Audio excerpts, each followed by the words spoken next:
So so there's multiple things that I see in it, Tim. One of the key things, and I think we've already touched on it, is the fact of millennials and Gen Z give differently.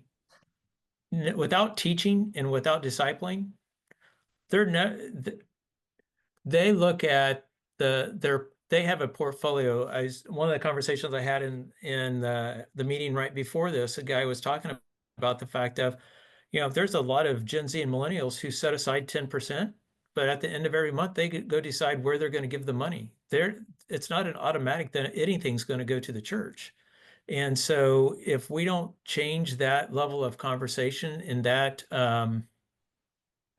uh, and that level of insight, then we're going to miss the boat in that conversation. And so I think assuming in the trust of institutions where the generations sit on that conversation is going to have a huge bearing.